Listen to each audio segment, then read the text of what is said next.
Welcome to Small Business, Big Network, the podcast for small business owners who want big results from their networking. I'm Liz Drury, a freelance voiceover artist who knows that if you're not working, then networking could help. Peter Grainger is one of the founders of CafePod, a company that deals in all things coffee, including pods for Nespresso-type machines. Peter says he grew his network by asking for help for his business, and people like to help people that they like. Thank you very much for being my guest on the podcast today, Peter. It's a pleasure. Great to be here. Now, your current business is all about coffee, which we'll talk about in a minute, but I wanted to explore your background first and what you used to do before you were an entrepreneur. I believe that you started out in finance, is that right? That's correct. So I originally started CafePod with two friends in 2010, 2011, but I was in financial services before that for about 10 years. Most of it in London, a little bit in Dublin, and then a little bit in Cape Town, where I'm from and grew up, so a year or two after university. Yeah. So what was that like? Presumably you were working in the city. Did you enjoy that? It's not having come from the UK and then the big bag city of London. It was amazing. The energy is incredible. You work with a lot of very talented people. London being a financial hub and capital attracts the best of the best, so you get exposed to some pretty amazing people. I definitely enjoyed the challenge and just learning and growing. Yeah. And so what was it that made you start your own business? I'd like to say there was a massive grand plan, but essentially after the 2008 financial crisis, the industry wasn't exactly the greatest to be in, and if you mentioned you worked in finance, you were not seen it with a very positive light. Yeah. And I was working a lot of hours, and I decided, it's time. Took some time out, went traveling around South America, Central America for 7-8 months, and just happened to kind of stumble on something through my travels and seemed like a good idea. I had no intention of starting a business, just kind of a conversation really piqued some interest, and then that just blossomed into a business eventually. Yeah. So was coffee something that you were particularly passionate about before you went into a coffee business? I enjoyed coffee as much as anybody, I suppose, out there. I used to go to coffee shops on a regular basis. I had an enthusiasm for it and an interest, but, as much as people have for beer or wine or, I don't know, a good bagel. Yeah. Yeah. So tell me about your business idea then, and how you decided that was what you were going to do. Well, I stumbled across somebody actually doing something similar in South Africa, and it just kind of piqued my interest. And then I came back to London and started chatting to two of my friends who I eventually started the business with, and we just spoke about it for ages. And eventually, one of them just said, "Right, enough talking, more doing," and we kind of started the business, and it was really it was just kind of, we didn't know what we were doing. The three of us had never started a business before. We didn't know anything about sales or marketing or products or factories or brands. We just went, we know there's something here, let's see what we can do, and we kind of very naively started from that basis and just kept pushing. I think sometimes that's the best way to start. You don't know what you don't know. Yeah, exactly. I think if you knew all the things you didn't know, you'd perhaps be put off starting in the first place. Wow. I mean, if I think back to what we did to start things, I'm like, sometimes it's better not to know. Yeah. So explain what CafePod is and what it does. So we are a coffee company. We sell a great range of great tasting coffee products, and we sell them in a couple of different formats: beans, ground coffee, pods, and we sell them through your more traditional routes like your supermarkets like Waitrose and Tesco, and then Ocado and Amazon, and then we also sell direct to consumer via our own e-commerce websites. And we've been doing that for about 12 years. And how have things changed over those 12 years? How has your business grown in that length of time? I think the industry and the market it changed dramatically.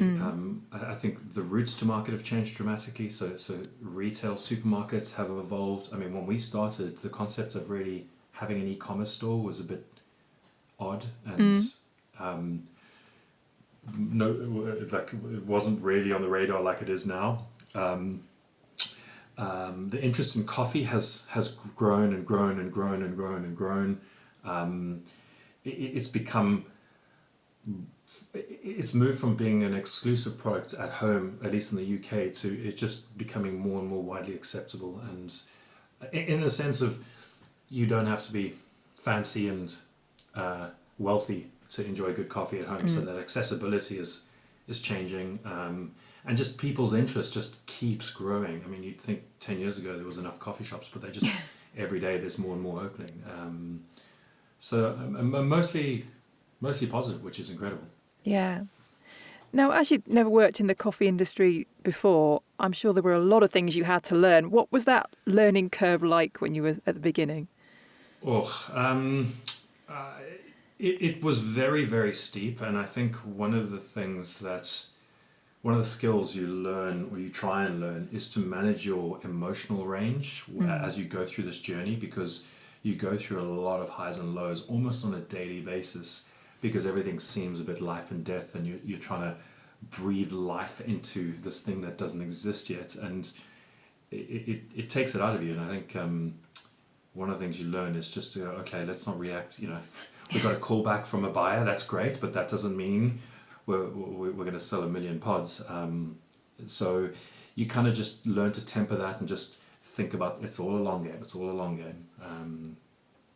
But that's definitely held me in good stead over the last couple of years. Yeah. Was there something that was kind of your big breakthrough when you thought, yes, we're going to make a go of this? I think the big breakthrough was really when we started talking to Waitrose, and there was an incredible buyer who is still there today. Her name is Polly, and she has been an incredible supporter of our business since day one. And what I've come to learn is the point of view that she came from was her customers. And when we went to chat to her, it was something that she knew that her customers wanted and were asking for. So we kind of fulfilled a need, and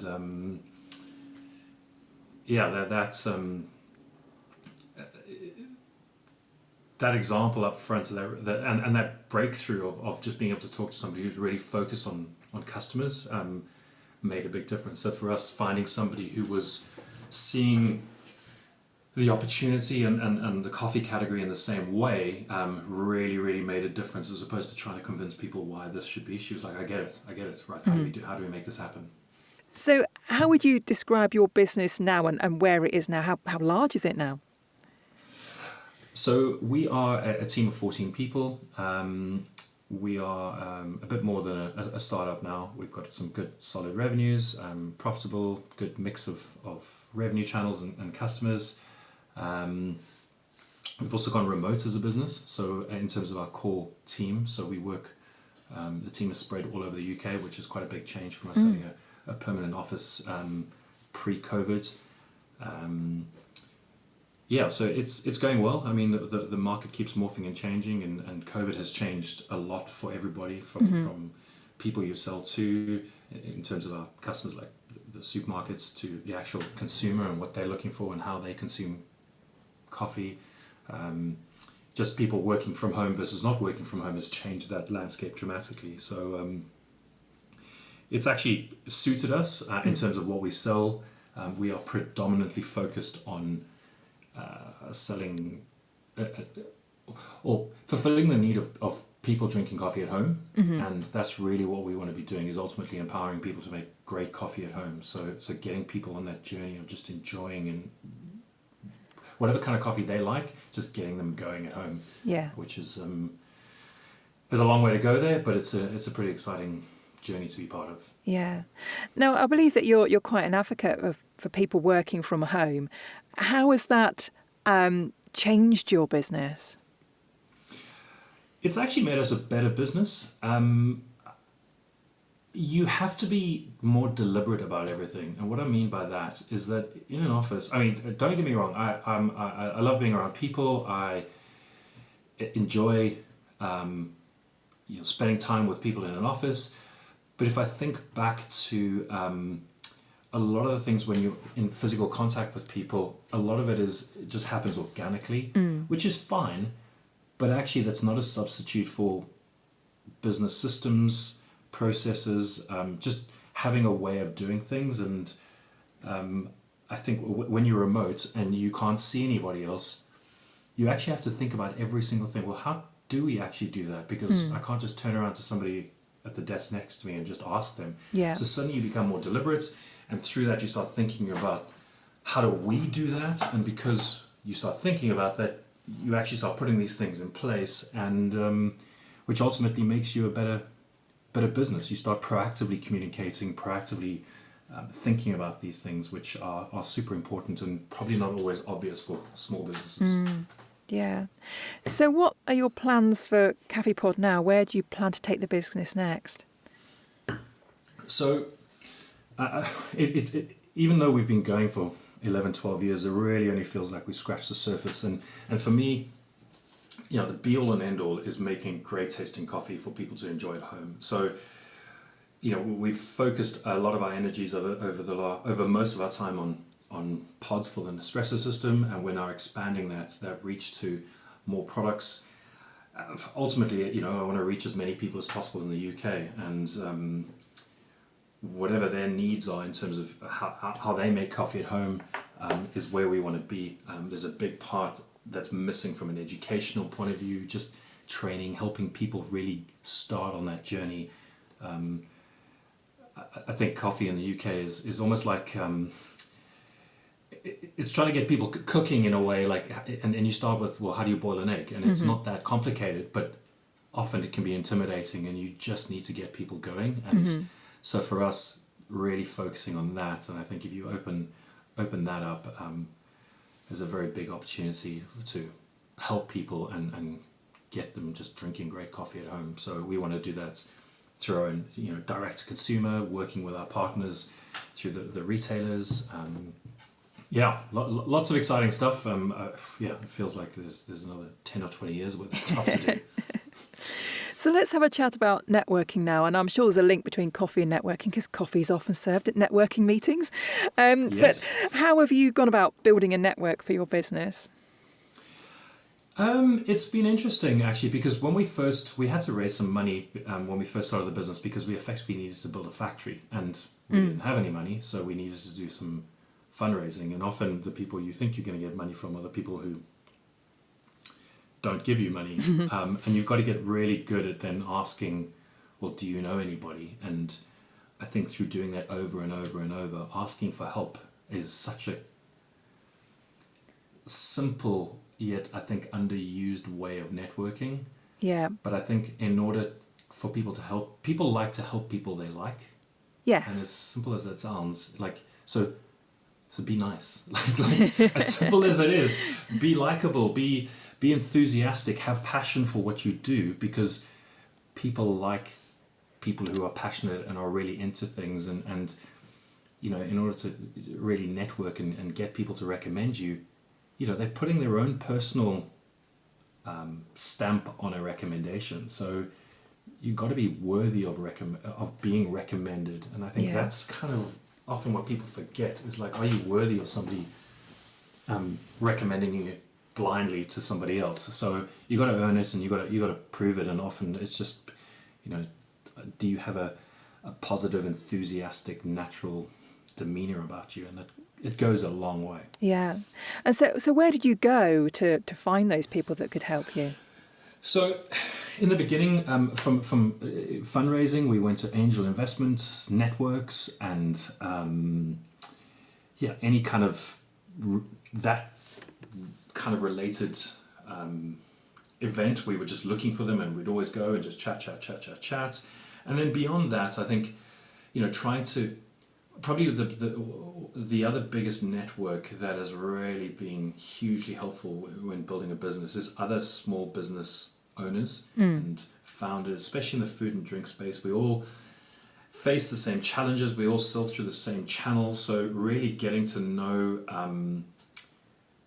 a bunch of other small businesses has just been incredible, because you all share the same challenges. And I found it funny enough, we don't do them anymore, but trade shows, we always did trade shows because we thought we'd boost revenue and get new customers.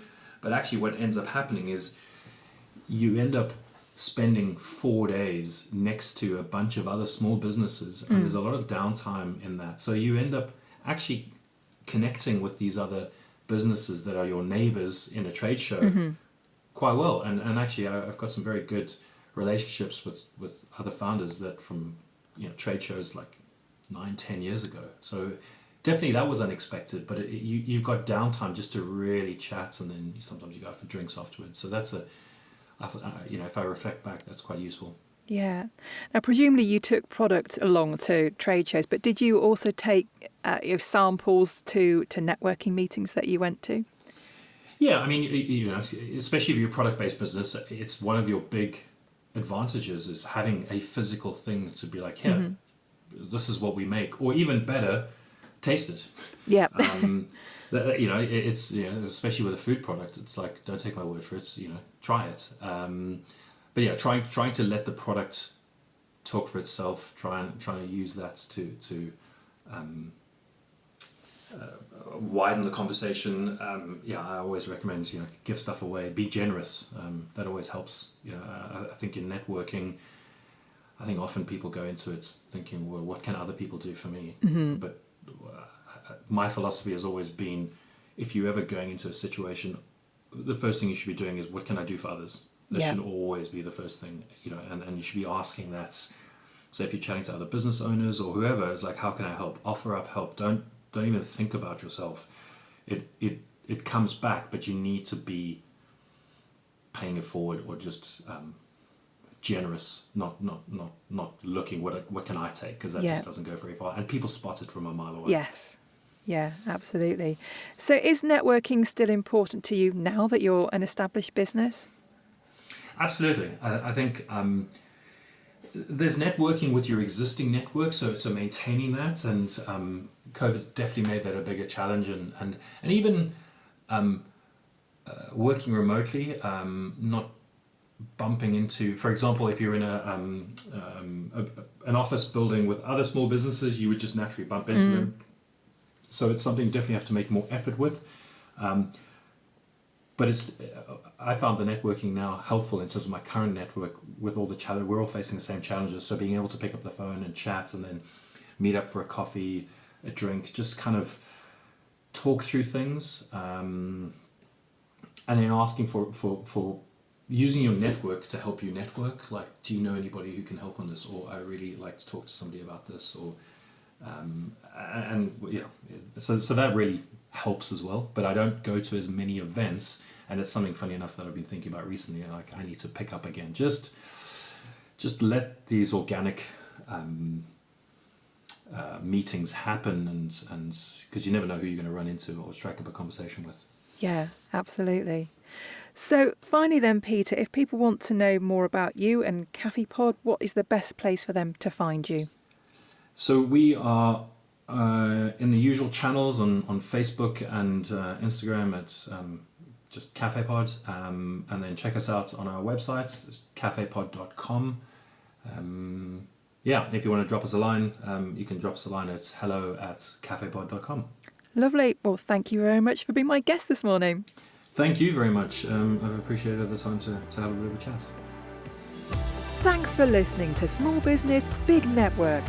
If you found this podcast useful, please do rate, review and subscribe. And don't forget to share it with the rest of your network too.